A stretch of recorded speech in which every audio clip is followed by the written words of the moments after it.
Di saat amal ditimbang, air mata bercucuran. Di hari itu kezaliman di dunia menjadi kegelapan. Catatan amal tidak melewatkan satu pun perbuatan hamba. Sebagian hamba lalu memasuki gerbang syurga, dan sebagian yang lainnya terjerumus ke dalam neraka.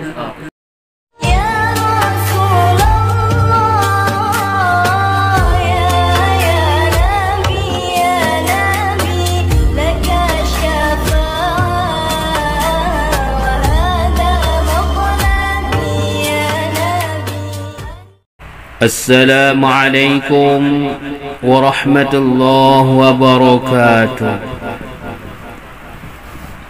Alhamdulillahi rabbil alamin, wassalatu wassalamu ala sayyidina Muhammadin wa ala alihi wa sahbihi ajma'in.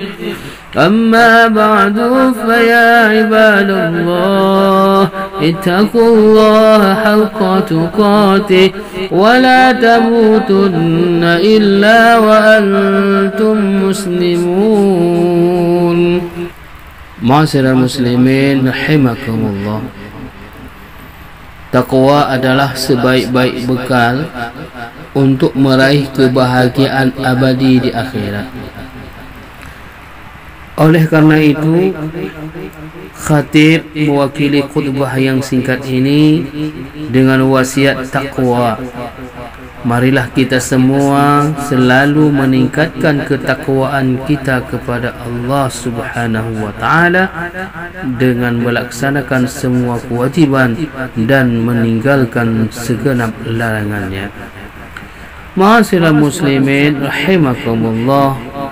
Sidang jamaah Jumat yang berbahagia, begitu memasuki bulan Sya'ban, para ulama kita dulu banyak yang meninggalkan berbagai kesibukan duniawi dan beralih untuk bersiap-siap menyambut bulan suci Ramadan. Di bulan Sya'ban, mereka banyak membaca Al-Quran serta menunaikan zakat mal untuk membantu orang-orang mempersiapkan bekal memasuki Ramadan.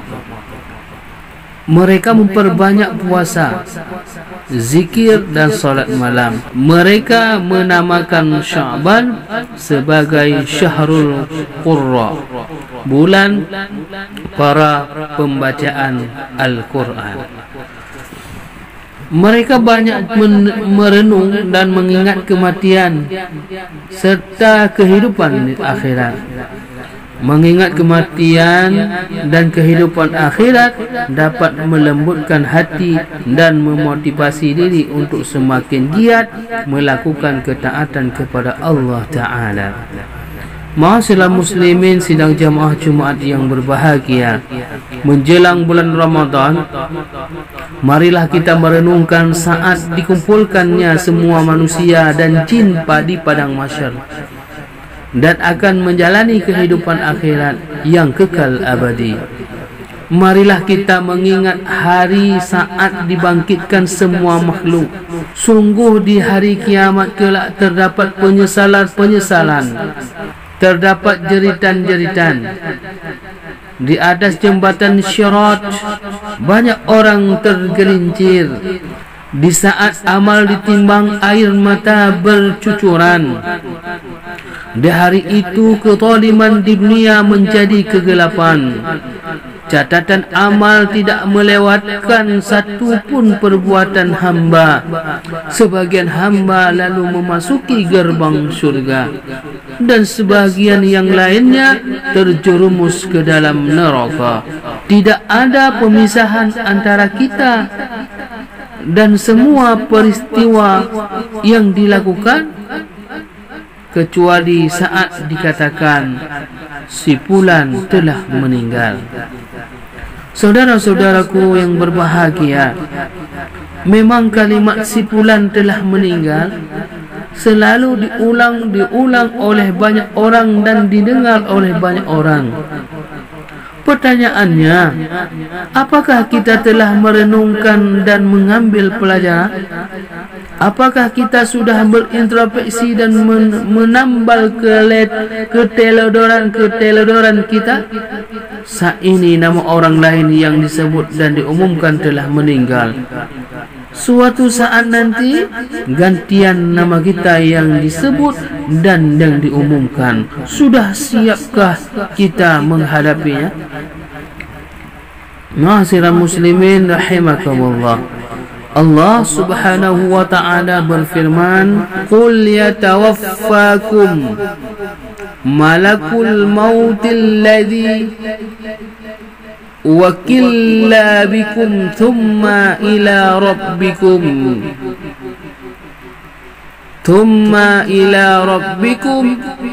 turja'un. Surah As-Sajadah. Maknanya, katakanlah malaikat maut yang diserah untuk mencabut nyawamu akan mematikanmu. Kemudian hanya kepada Tuhanmu lah kamu akan dikembalikan. Surat As-Sajadah ayat ke-11. Malaikat maut adalah Israel alaihi salam. Israel tugaskan untuk mencabut ruh atau nyawa. Jika ia telah mencabut nyawa seseorang mukmin, maka ia menyerahkan roh tersebut kepada Malaikatur Rahman, malaikat pembawa rahmat. Lalu mereka pun memberikan kabar gembira kepada seorang mukmin bahawa ia akan mendapatkan pahala, rahmat dan ridha Allah jika Israel mencabut nyawanya seorang kafir. Maka ia serahkan kepada para malaikat penyiksa. Lalu para malaikat tersebut memberitahukan kepadanya tentang siksa dan murka Allah. Jadi para malaikat tersebut tidak membiarkan roh berada di tangan Israel setelah ia mencabutnya sekejap mata pun. Para malaikat akan langsung membawa roh ke langit jika roh tersebut memiliki orang mukmin yang bertakwa.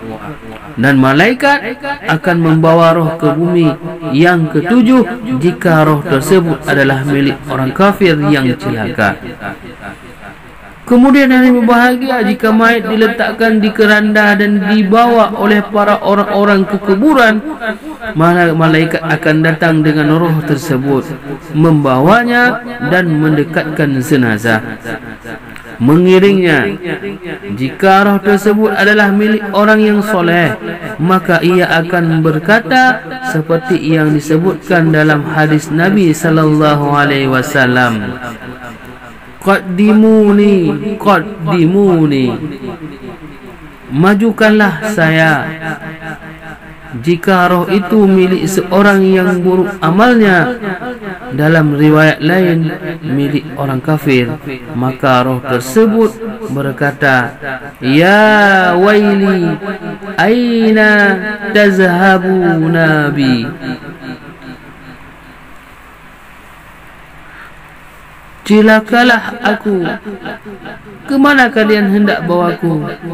Hanya saja ucapan tersebut tidak terdengar oleh manusia.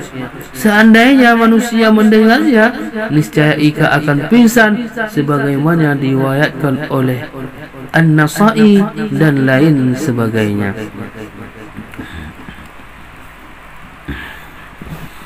Saudara-saudara seiman yang berbahagia, kemudian mayat diletakkan di kubur, ditinggalkan oleh anak, ditinggalkan oleh harta, ditinggalkan oleh keluarga, dan ditinggalkan oleh sahabat-sahabatnya, dan tidak ada lagi yang bersamanya kecuali amal.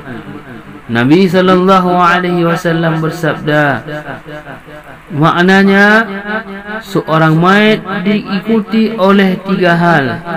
2 akan kembali dan 1 yang akan terus bersamanya. Mayat diikuti oleh keluarga, harta dan amal perbuatannya. Lalu keluarga dan hartanya kembali dan tersisalah amalnya yang menyertainya. Hadis riwayat Al-Bukhari. Kemudian tibalah pertanyaan dua malaikat Munkar dan Nakir. Disebutkan dalam sebuah hadis bahawa Rasulullah sallallahu alaihi wasallam bersabda yang maknanya, sesungguhnya seorang hamba telah diletakkan di kuburnya, teman-temannya pergi meninggalkannya, ia pun mendengar suara alas-alas kaki mereka, maka datanglah dua malaikat kepadanya. Kedua malaikat tersebut mendudukannya dan berkata kepadanya, apa yang dulu engkau katakan tentang orang ini, Muhammad? Maka seorang mukmin akan mengatakan, aku bersaksi bahawa Muhammad adalah hamba Allah dan utusannya. Maka dikatakan kepadanya, lihat tempat dudukmu di neraka, Allah telah tukarkan untukmu tempat duduk di surga. Rasulullah sallallahu alaihi wasallam bersabda, maka ia pun melihat dua tempat tersebut kedua-duanya. Sedangkan orang kafir atau orang munafik dikatakan kepadanya, apa yang dulu engkau katakan tentang lelaki ini? Maka ia menjawab, aku tidak tahu. Dulu aku akan berkata tentangnya seperti apa yang dikatakan oleh orang-orang. Maka dikatakan kepadanya, engkau tidak tahu kebenaran dan tidak mengatakan jawaban yang benar. Kemudian orang kafir atau orang munafik tersebut dipukul dengan pukulan yang keras di tengkuknya sehingga ia menjerit dengan jeritan yang keras yang didengar oleh semua yang ada di dekatnya kecuali manusia dan jin. Hadis riwayat Bukhari, Al-Tirmidzi, An-Nasa'i dan lainnya dengan yang hampir sama. Saudara-saudaraku yang berbahagia yang dirahmati Allah Subhanahu wa taala, beriman kepada pertanyaan dua malaikat Munkar dan Nakir adalah wajib di setiap mukallaf, orang yang baligh dan berakal.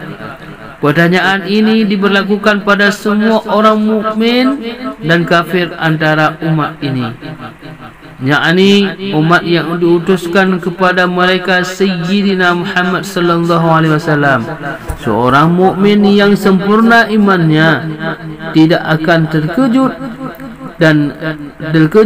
takut ataupun terganggu dengan pertanyaan Munkar dan Nakir, karena Allah menetapkan dan menguatkan hatinya sehingga tidak merasakan takut melihat penampilan keduanya yang menakutkan. Sebab dalam sebuah hadis disebutkan bahawa Munkar dan Nakir berwarna hitam kebiru-biruan, bermata merah seperti panci-panci tembaga yang besar, memiliki taring-taring seperti tanduk-tanduk sapi. Keduanya datang membelah bumi dengan gigi-gigi taringnya dan dengan suara seperti halilintar, sebagaimana disebutkan dalam kitab Fathul Bari Fathul Bari Sahih Al-Bukhari. Meski begitu, seorang mukmin yang sempurna imannya bergembira dan melihat Munkar dan Nakir. Ia tahu bahawa ia akan selamat. Sedangkan orang munafik atau orang kafir, maka ia akan merasakan ketakutan dan memanggil karena sangat ketakutan.